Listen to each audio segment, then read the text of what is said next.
ژنهێنانی پێغەمبەر عەلەیهی سەڵات وەسەلام کە نابانگی پێغەمبەر عەلەیهی سەڵات وەسەلام بە ڕاستگۆ و دەستپاک دەرچوو خەڵکی هەموو بەڕەوشتی جوانەوە بەو جوامێری و بەو پیاوەتی و بەو دامەزرێتیەوە ئایان بینی بەو شێوە ئایان ناسی و ئایان ناساند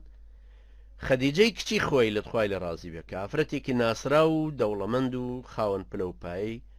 ناو هۆزەکەی خۆی بوو نردی بە شوێنە تا بازرگانی بە سامانەکەی خەدیجەوە بکە پێغەمبەریش عەلەیهی سەڵات وسەلام ڕازی بوو ماوەیەکی کەمی برد خەدیجە سەیری کرد قازانجەکەی چەندین بەرابەر بووە بینی زۆر سەرڕاستە کەسێکی زۆر دەستپاکە ژیرە لێزانە بۆیە حەزی بە نزیکی کرد بۆ ئەمەش کەسانێکی ڕاستپارد کە مەسلەی خواستنی ئەمی بخەنە پێش چاو بزانە ناخۆ چیاڵێ پێغەمبەر عەلەیهی سەڵات وسەلام و هەروەها ئەو کاتی خەدیجە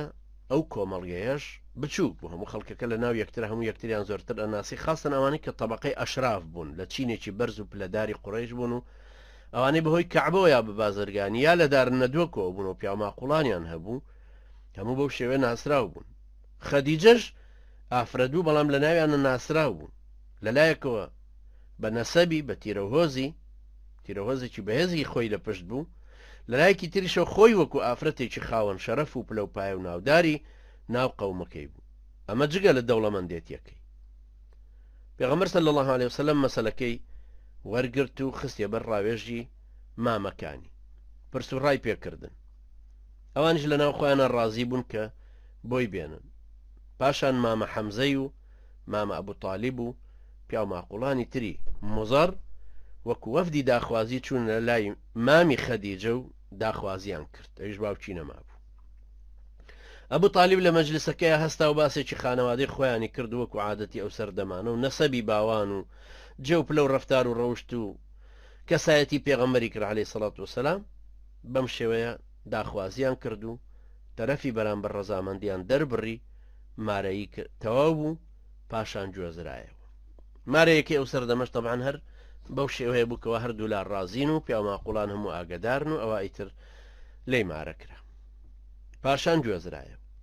ئەو کاتە تەمەنی پیرۆزی پێغەمبەر عەلەیهی سەڵات وسەلام هەمومان نەزانین 25 ساڵان بوو خاتو خەدیجەش 40 ساڵان بوو بەڵام بۆی بوو بە باشترین هاودەم هاودەنگ هاوڕاز هاوسەر ئیتر بە غیرەتی ئەم بە ئازایەتی ئەم بە جوامێری ئەم بە سۆز و خۆشەویستی ئەم بە بیر و ژیری بە پارە و سامانی خۆی بوو بەو قەڵایی پیاوی خاوەن پەیام لە سێبەری ئەو جۆرە ژنانەیە ئەحەسێتەوە هەزاران جار ڕەحمەتی خوای لێبێ لە خەدیجەی دایکمان پێغەمبەر صلی الله علیه وسلم لەگەڵ خەدیجەدا وەکو دوو هاوسەری نمونەییمانەوە خوای گەورەش مناڵی پێبەخشین هەموو مناڵەکانی پێغەمبەر عەلەیهی سەڵات وسەلام جگە لە ئیبراهیم لە خەدیجەن هەروە پێکەوەمانەوە تا ساڵی دەیەمی پێغەمبەرێتی کە ئیتر خوای گەورە خەدیجەی بردەوە کەناری ڕەحمەتی بەرفراوان و چەتری سوکنای ڕەزامەندی خۆی ئەو ساڵی ئەو کۆچی دوایی کرد هەر هەمووی بووە خەم و پەژارەی جودایی بۆ ئەو بۆ پشتیوانە بەدەسەڵاتە معنەویەکەی تری کە مامە ئەبوو تالیبی بوو کە ئەویش هەر ئەو ساڵە کۆچی دوایی کرد و مسڵمانان هەروە لە سەرەتای ڕێوە کەوتنە تاس و کسپە و سوێوە پێغەمبەری نازدار عەلەیهی سەڵات وسەلام بەم شێوەیە سەرەتای ژیانی دەست پێ کرد سەرەتای هاوسەرێتی و لەگەڵ خەدیجەی بەڕێزە پاشان ئینشاءڵڵا دێینە سەر تەکمیلەی ئاڵلقەکانی تر لە دەرسەکانی ترە خوای پەروەردگار ئێمەشی ئێوە سەرکەوتوو بکە بمانگەێنێ بەو پێغەمبەرە نازدارە و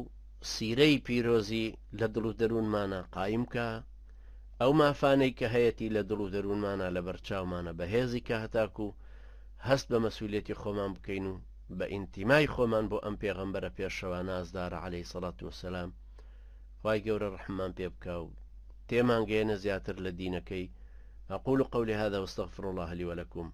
وجزاكم الله خيرا والسلام عليكم ورحمة الله وبركاته.